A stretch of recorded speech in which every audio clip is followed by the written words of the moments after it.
The reception hall glowed like a dream. Warm golden lights, soft music, guests drifting from table to table with wine glasses and wide smiles. Amara moved through the room like someone floating on air, her wedding gown trailing behind her like a river of silk. Every few seconds, someone stopped her with a blessing, a prayer, a playful tease. And she smiled, genuinely, every single time. She had waited years for this day, years to marry Tunde, the man who never gave up on her even when life became tight, messy, and complicated. Tonight felt like a reward, a promise, a beginning. Yet beneath the sweetness of the evening, something tugged at the edge of her awareness, like a string pulling softly but persistently. She brushed it aside. What could possibly go wrong today? Amara stepped out to the open-air balcony to catch her breath. The city lights glittered below like scattered jewels. She rested her palms on the cool railing, exhaled, and let the joy settle deeper into her chest. Then she heard footsteps. When she turned, her twin sister, Adesewa, stood in the doorway, dressed in a pale lavender gown that matched the bridesmaids, but still managed to make her stand out.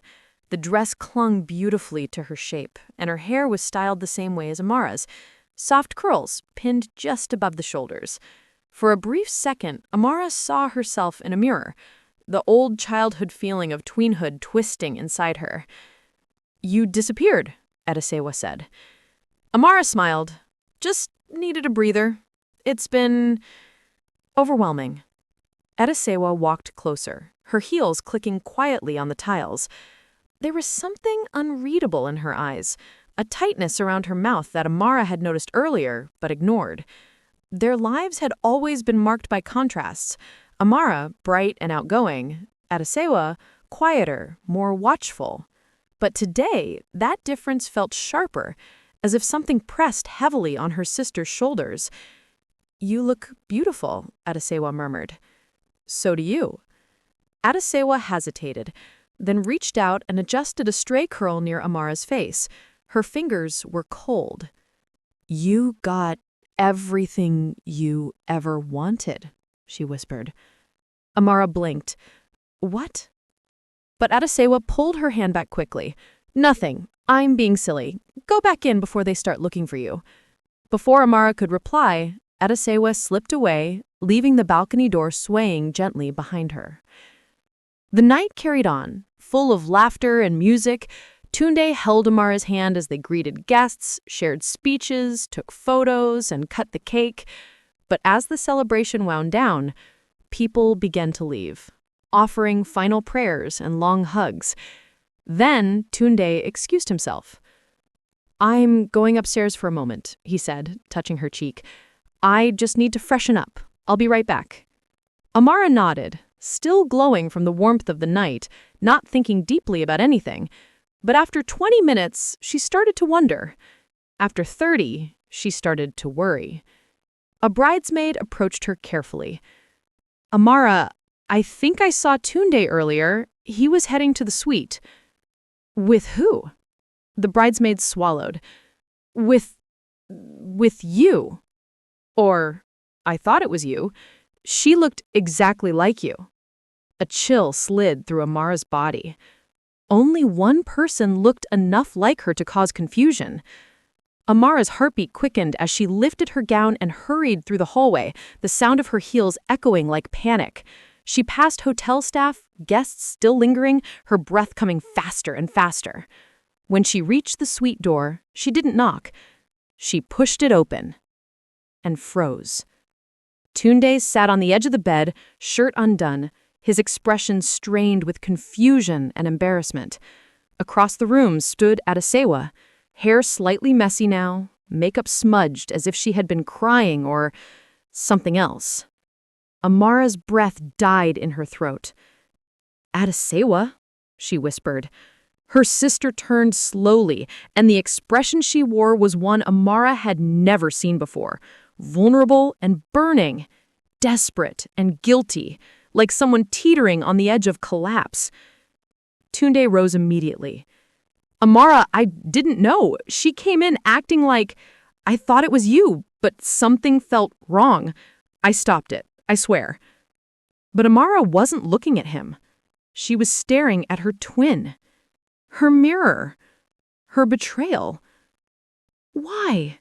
Amara whispered, voice trembling. Adesewa's eyes shone with unshed tears. "Because I'm tired of living in your shadow." And the world tilted. Silence filled the suite, thick, suffocating, vibrating with everything unspoken. It wrapped itself around the three of them, choking the air until even breathing felt like betrayal. Amara stepped further into the room, the door clicking shut behind her. "Adesewa," she said again, softer, more wounded. "Tell me why you're here. Tell me what this is." Her twin clasped her elbows as if holding herself together. "I told you, I'm tired. I'm done pretending I'm fine. I'm done being invisible." "Invisible?" Amar's voice cracked. "To who?" "To everyone!" Adesewa's voice exploded, shaking. "To you, to the family, to every man who glances at you first, even when I'm the one standing closer." Tunde took a step forward. "Adesewa, what you did is not just envy.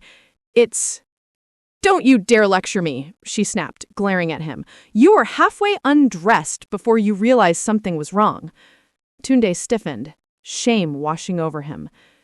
"Because I trusted the person I thought you were pretending to be. But I didn't touch you. I didn't—" "I know," Adesewa said sharply. "You couldn't. You wouldn't. Not even when I finally tried to take something for myself." Amara pressed her forehead, suddenly dizzy. "This isn't you, Sewa. You're not like this." "You don't know who I am," she whispered. "You only know the version of me that never made trouble." Her voice trembled, and for a moment, the bitterness faded, revealing something fragile beneath. "I stood beside you at this wedding today, and everyone told me how lucky I was to have a sister like you, how beautiful you were, how perfect your love story is. Someone even asked me when my own wedding will happen, as if I'm some leftover part of your life waiting to be claimed." Amara's eyes softened. "Sewa, I never knew you felt this deeply about it." "You never asked," she said. "You never noticed that all the congratulations you received felt like little cuts to me?" Amara exhaled shakily. "But why would you do something like this? Why tonight? Why this kind of betrayal?" Adesewa swallowed hard. "Because I thought, for one moment, if I could be you, maybe I could feel what it's like to be loved the way you're loved." The words hit like a blade. Tunde turned away, jaw clenched, eyes burning with a mix of pity and disgust. Amara, however, felt her heart break, not only for herself, but for the years of silent pain standing in front of her, wearing her face. "Sewa," Amara whispered, voice trembling, "do you realize what you almost destroyed? Do you realize what you've done to me? To us?" Adesewa's stare hardened again, defensive, embarrassed, spiraling. I know I messed up. I know I crossed a line I can't uncross." She wiped her face roughly. "But I didn't sleep with him. I didn't do anything unforgivable. I stopped myself." "That doesn't undo what happened," Tunde said quietly. "It doesn't," Adesewa admitted. "But I want you both to know, I didn't come here to hurt you.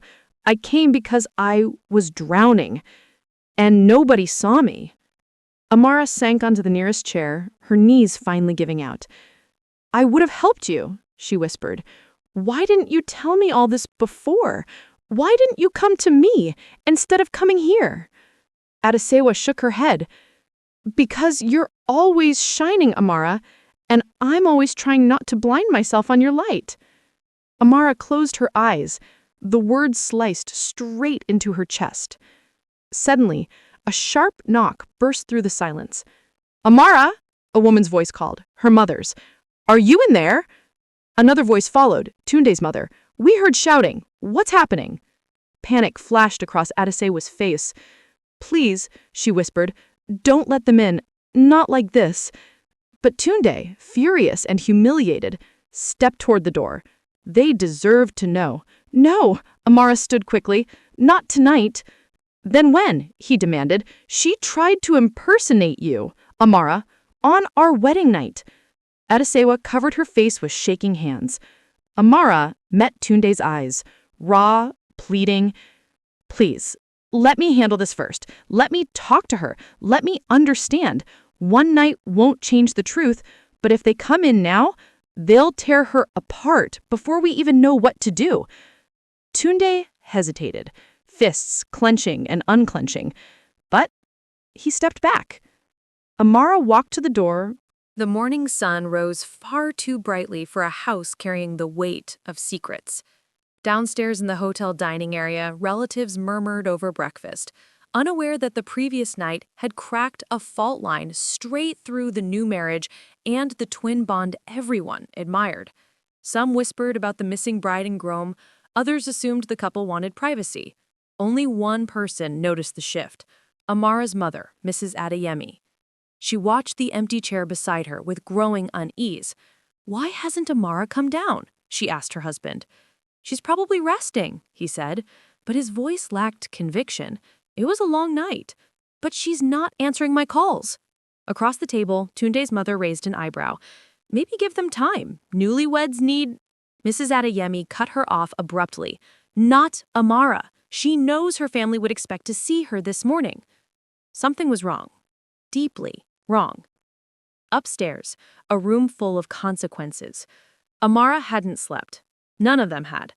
The suite was dim, curtains half drawn, the air heavy with unspoken truths and dried tears. Adesewa sat curled in a corner, blanket wrapped around her shoulders, looking small and worn out, nothing like the confident, fiery woman who had confronted them the night before. Tunde was standing by the mini-fridge, sipping water, trying to steady himself. His eyes were swollen. Anger had burned through him all night. Amara sat on the bed, still in her wedding night robe, hands locked tightly in her lap. Finally, she spoke. We can't hide this forever. Adesewa flinched. Tunde nodded. Your parents, my parents, they'll find out. The longer we wait, the worse it becomes. Amara looked at her sister. Sewa, I need you to understand the weight of what you did, not as your twin, but as a woman who just got married. Adesewa's voice was almost a whisper. I know. No, Amara said softly but firmly. You don't. You nearly broke my marriage before it even started. You hurt me more deeply than anyone has ever hurt me. You made me question myself, how I grew up beside you yet missed all your pain. Tunde added quietly, and you put me in a position that could have destroyed everything. Adesewa squeezed her eyes shut, tears slipping out. I'm sorry. I'm so sorry. I wasn't thinking clearly. I was drowning. Amara's chest tightened. Why didn't you come to me? Why didn't you tell me you were struggling? Because you were always too happy, Adesewa said bitterly. Too in love, too sure of everything. I didn't want to be the dark cloud over your sunshine. Amara's voice softened. You're my sister, my other half. Even if we fight, I would still choose you. Always. But you have to let me in. Adesewa looked away, unable to meet her eyes. Tunde sighed, what do we do now? Amara swallowed. We need to talk to the family. Carefully. Privately. Before gossip fills the silence. Adesewa's breath hitched. They'll hate me. Amara shook her head slowly. Not hate, but they will be hurt, angry, confused. She paused. And you will have to take responsibility. A long silence followed. Then Adesewa whispered. I'll do it. I'll tell them. Are you sure? Amara asked. I don't want you to protect me from consequences anymore, Adesewa said, voice trembling. Maybe it's time I stopped hiding behind you. The family meeting. The conference room in the hotel was quiet when the three of them walked in. Amara in front, Tunde behind, and Adesewa trailing like a shadow. Their parents were already seated, faces etched with worry. Mrs. Adeyemi stood immediately. Amara, what is this? You look pale. What happened? Tunde's brother frowned. And why does she look like she hasn't slept at all? Amara inhaled deeply. We need to talk. Her mother's eyes darted between the twins. Is it Tunde? Did something happen between you two? No, Amara said softly. It's not Tunde. All eyes fell on Adesewa. She lowered her gaze, fingers twisting the hem of her sleeve. Amara took her hand gently, one last gesture of support before the truth shattered everything. Then Adesewa spoke. Voice small, but clear. I did something terrible. The room froze. What do you mean? Her father asked, brows furrowing. Adesewa swallowed. Last night, after the reception, I went to the bridal suite. I pretended to be Amara. Gasps erupted. Tunde's mother stood abruptly. Pretend to be what? For what purpose? Amara closed her eyes. It wasn't what you think. Nothing happened. Tunde realized it wasn't me. But she shouldn't have been there at all, Mrs. Adeyemi shouted, trembling with rage. Adesewa, how could you? On your sister's wedding night? Tears streamed down Adesewa's face. I wasn't thinking. I was lost. I hated myself. I hated that I wasn't her. Her mother's expression crumbled from fury to devastation. My child, what pain have you been carrying that none of us saw? Adesewa sobbed silently. Her father rubbed his temples, shaking his head. This is a disgrace to the family, to your sister, to yourself. Tunde's father exhaled sharply. You must understand the seriousness of this. People could interpret this in many dangerous ways. The implications hung heavily in the air. Then Amara stepped forward. I know everyone is angry, she said quietly, but Adesewa isn't a monster. She's someone who drowned quietly for years while we all assumed she was fine. Her voice broke. And I refused to lose my sister while building my new life. Silence spread through the room. Powerful, uncomfortable, necessary. Mrs. Adeyemi's face softened as she looked at her broken daughter. Sewa, we will get you help. Adesewa sobbed harder. Amara tightened her hand around her twin. For the first time in a long time, Adesewa didn't pull away. The meeting ended without resolution, only rawness. No neat forgiveness, no tidy punishment. Just shock settling into the bones of every parent in the room. Adesewa could barely walk afterwards. Her mother held one elbow, Amara held the other, guiding her back to the suite quietly, like she was a fragile thing that might splinter with one wrong breath. Tunde didn't walk with them. He lingered behind, speaking softly with his parents. His posture stiff, his jaw locked. His mother's voice sharp, protective, followed him down the corridor. Are you sure this marriage is stable? This is an abomination, a scandal, a sign. He didn't answer, and that silence worried Amara more than anything. Back in the suite, Adesewa sat in the sofa, staring at a spot on the floor as if she expected it to swallow her whole. Amara's mother paced, unable to stay still. Her father stood at the window, hands clasped behind his back, breathing slowly, as if trying not to explode. Do you realize the damage you have caused? He finally asked, voice steady but trembling under the surface. Adesewa shut her eyes. I know.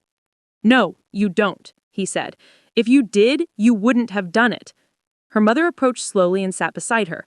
Say what pushed you to this point? When did you begin feeling like this? Adesewa shrugged helplessly. I don't know. Years ago, it kept building.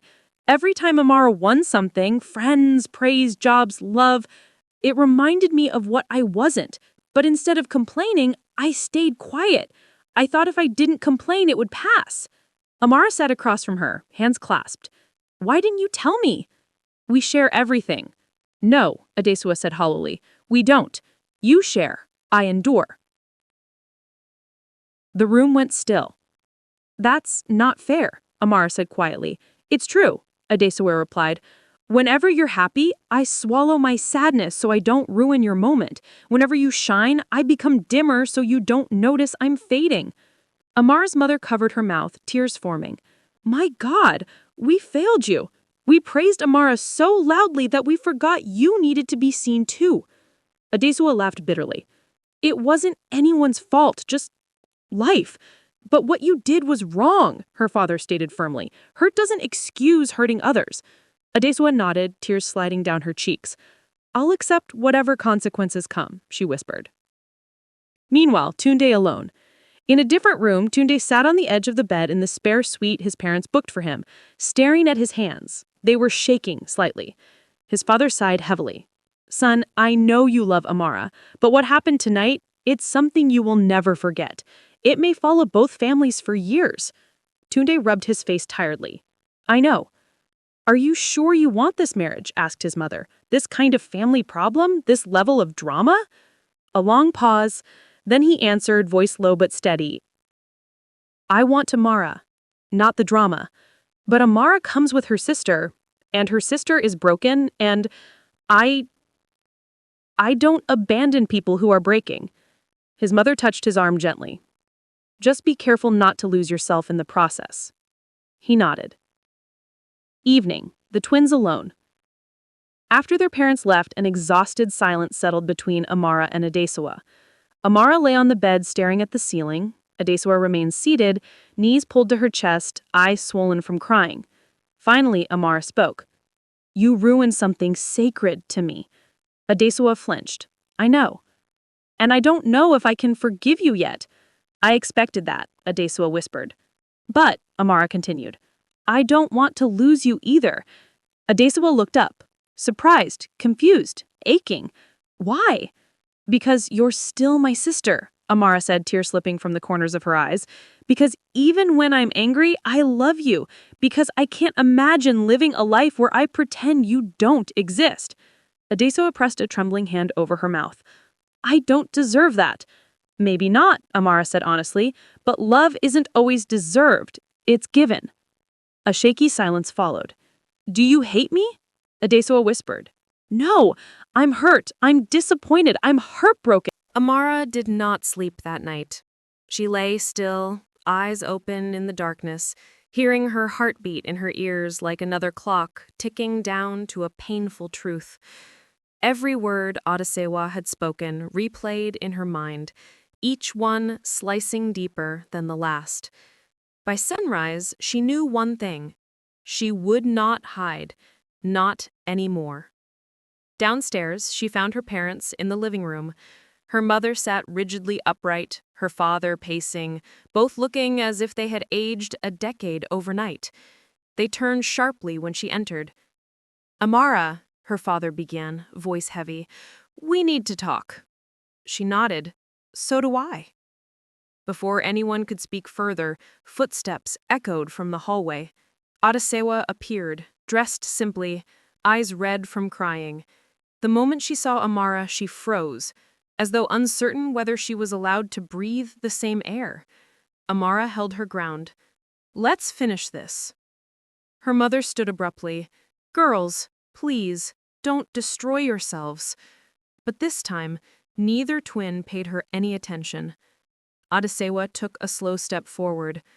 Amara, I didn't come here to fight. That would be new, Amara said quietly. Adesewa flinched. I came to confess something else. Something I should have said last night. Both parents stiffened. Amara folded her arms, but didn't speak. Adesewa swallowed. I didn't just pretend to be you that night because I was jealous. I did it because I loved Kola before you even knew his name. A stunned silence followed. Amara blinked, confused. What are you talking about? Adesewa's lips trembled. I met him first, months before you did. We talked for weeks, online, then once in person. I liked him, but one day he saw you, my twin, my mirror, and without knowing we were related, he started chasing you instead. And you fell for him so easily. Her voice cracked. I stepped aside, quietly. I told myself it didn't matter. But it did. Every day. Amara's breath caught. You didn't tell me. Because you were happy, Adesewa whispered. And for once, you weren't losing something. I thought I could live with it. But the night before the wedding, I saw him looking at you, and something broke. Something ugly. Her father sat heavily. Her mother covered her face. Amara shook her head slowly. So you stole him because you couldn't stand to lose again? I didn't steal him, Adesewa said softly. He never belonged to me. I just wanted to feel, for one night, what it was like to be chosen. Amara felt her anger battling exhaustion, betrayal clashing with the faintest ache of pity. She closed her eyes, breathing shakily. You hurt me. You hurt all of us. I know, Adesewa said, and I'll live with it, but I needed you to know everything. Silence washed over the room, a heavy, painful, cleansing silence. Finally, Amara spoke. You're my sister, my twin, and I don't know if I can ever trust you again, but I am done carrying your jealousy. You need to fix yourself, not me. Adesewa's eyes filled, but she nodded. For the first time, there was no defensiveness, only surrender. Amara turned toward her parents. As for Kola, he and I are done. I won't build a life on confusion or betrayal. Her mother gasped. Amara! She lifted her chin. This is my choice. I deserve peace. No one argued. Adesewa stepped aside as Amara walked toward the door, not in anger, but with a strange, fragile dignity. She paused for a moment, glanced back, not at her sister, not at her parents, but at the life she had almost lost herself inside. Then she walked out. Outside, the sun was rising, quiet, gentle, indifferent. Amara inhaled deeply, feeling the sharp, cool air fill her chest. Her world had broken open, but somewhere inside the wreckage, she felt the first flicker of something else. Freedom. Or maybe the beginning of it.